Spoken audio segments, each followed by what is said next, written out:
there was an individual, and again, I try to not name these individuals, even though this guy was not successful in his attempt, designed to try and assassinate Brett Kavanaugh. The motivation for why he wanted to kill Brett Kavanaugh was to keep Roe v. Wade from being overturned. This man traveled to Washington, D.C. area, to Montgomery County, Maryland. He had a Glock 17 pistol, 2 magazines, tactical chest rig, and knife, a pistol light, pepper spray, zip ties, and other tools. His goal was to kill Supreme Court Justice Brett Kavanaugh. He came to his home. He told the detective he was upset about the leak of a recent Supreme Court draft decision, as well as the recent school shooting in Uvalde. I'm reading, he thought Kavanaugh would support looser gun laws, and so he made the decision to kill Brett Kavanaugh and then himself, according to the police officer, believing it would give his life purpose. This is the affidavit of the man who attempted to assassinate Brett Kavanaugh. Now, I hope the media is going to cover this aggressively. Tomorrow we've got primetime hearings on January 6th. We should have a real discussion about the comments made by Chuck Schumer in March of 2020 outside of the Supreme Court, where he threatened Justice Gorsuch and Brett Kavanaugh. We should talk about the fact that it is a federal crime to protest outside of justices' homes, and so far, the protesters have not been arrested. Left-wing activists shared all of the Supreme Court justices in the conservative majority here, their home addresses, and encouraged people to protest there. Joe Biden, Merrick Garland, the entire Biden administration, no one was willing to condemn these protests that were taking place outside of the home. No one, by and large, has been willing on the Democrat side to protest the leak of this Supreme Court draft opinion, and this is what really that draft opinion was designed to do. It was designed to put a target, an actual target in the case of this assassination attempt, on Brett Kavanaugh. Because until the opinion is officially published, it is not law. And so there is a perverse and scary incentive afoot right now. And that perverse and scary incentive evidently motivated this guy to travel from California, this left-wing loon activist, to travel from California to the east coast of our country and show up outside of Brett Kavanaugh's home, armed and intending to assassinate the justice. If he had been successful, the Supreme Court decision to potentially overturn Roe v. Wade, in the event that that is their decision, would not have become law. We would have gone to 8 Supreme Court justices, and Joe Biden would have had the opportunity to appoint a new justice with his slim majority broken by it can break a tie in the Senate with Kamala Harris's vote. He would have had the opportunity to appoint another Supreme Court justice to replace Brett Kavanaugh, and Roe v. Wade may have ended up remaining the law of the land. It still might.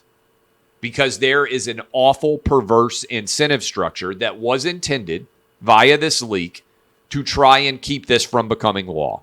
Which is why I have argued now for over a month since this opinion was leaked. We still don't know, by the way, the identity of the leaker. That it is time, and way past time, to release this opinion and make it the law of the land. And on top of that, Justice Roberts, who reportedly is not in the majority right now, there's a 5-justice majority that was voting to overturn Roe v. Wade. Justice Roberts needs to join that majority and make it a 6-3 decision. And he needs to do that because if he does not do it, then the perverse incentive is going to remain out there that if you kill a Supreme Court justice in the majority on a 5-4 decision, you could potentially overturn the overturn of Roe v. Wade just based on getting a new justice appointed. It's a big deal.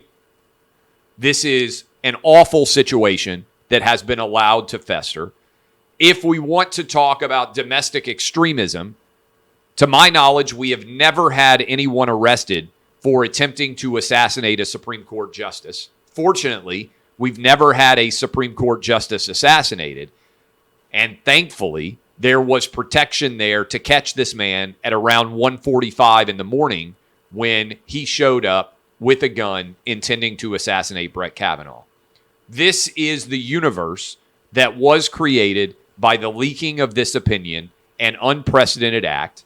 It was eminently foreseeable that an issue like this might arise. In fact, I told you guys as soon as this story happened that I was afraid this might be the result, and it needs to be universally condemned, and the incentive structure that is in place to take the life of a Supreme Court justice over what is a very contentious decision in the Roe v. Wade case needs to be, I believe, supplemented by the Chief Justice of the Supreme Court. He needs to become the sixth vote, even if he 100% doesn't agree with it, to take away this idea that if you kill one justice, the opinion no longer becomes law.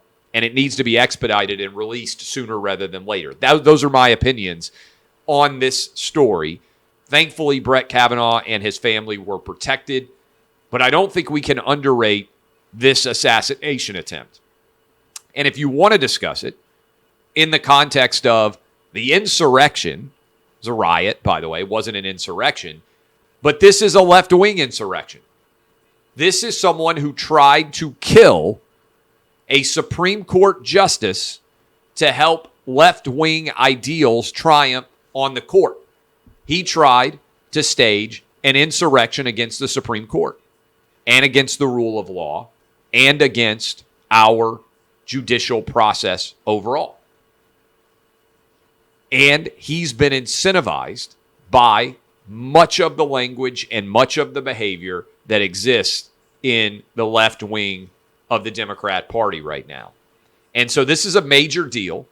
I want you to just ask yourself, how would this be considered and covered if a right-wing zealot had shown up outside of a left-wing Supreme Court justice's home, armed, attempting to murder that justice? Again, make no mistakes, this was an assassination attempt that was foiled.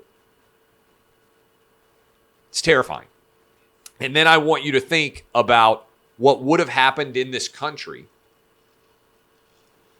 and how difficult of a situation it would have created if suddenly Brett Kavanaugh is murdered and there is a choice has to be made inside of the Biden White House about putting forward a replacement for Brett Kavanaugh.